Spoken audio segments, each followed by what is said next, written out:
Divided last night, those in Swindon Red were hailing the Norwegian international for ensuring Reading keeper Shaka Hislop had a busy night.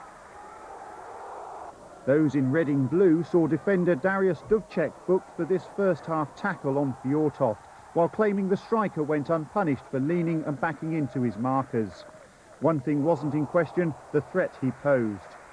Reading had possession, but few clear-cut openings. Simon Osborne just over, and Dylan Kerr just wide. After the break, classic Fjortoft. Is he backing on or just turning? Either way, another narrow escape for the Reading goal.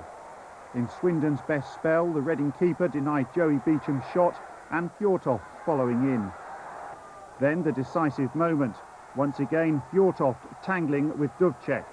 A second bookable offence, so the Polish defender was off. Reading down to 10 men, and Swindon made the advantage count. Substitute Keith Scott buried his shot in the corner.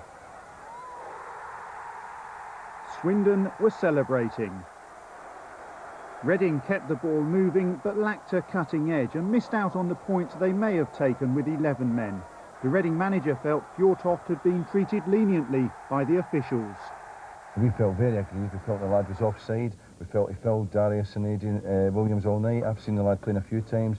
How referees let him away with that just astonishes me. You know, when I was playing, he didn't get away with it, and I just can't believe that this, you know, he's getting away with it. I thought he got away with murder, to be honest. I think there'd be a lot of centre-halves standing here. You know, if you was to ask them, I thought the referee was poor, to be honest. I'm not going to, you know, deny anything. I thought he let the number 9 get away with murder. He was backing in all night, and subsequently, you know, it got Darius Wdowczyk sent off.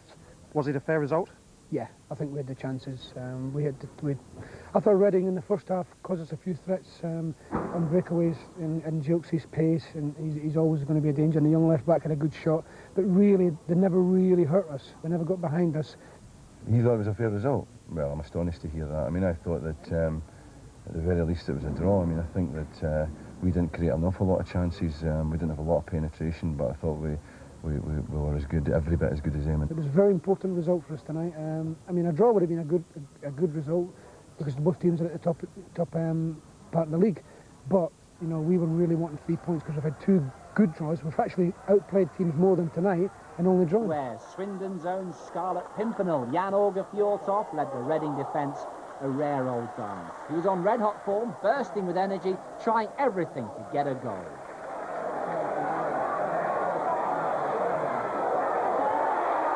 By rights, he should have had a hat-trick by half-time and sent Reading tumbling away for the guillotine.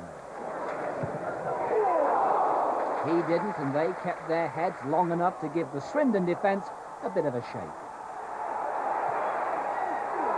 It was a good game of football. Both teams made space to let the moves flow. It's just a shame there weren't more goals to celebrate. Fjortoft was switched on again in the second half. He never gave up. Something surely had to give sooner or later, but what and where?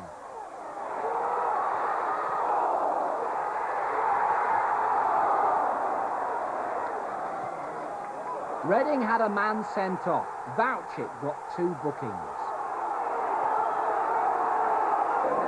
Which means, of course, the red card. It wasn't a dirty game, not that hard either, really. But that and the introduction of substitute Keith Scott was the signal for the winner. Smart tactical work by manager John Gorman, sharp shooting from Scotland. 1-0, it was time to dance. It was all over. Well, just about. Reading rattled the bar in the dying minutes, but it was Swindon's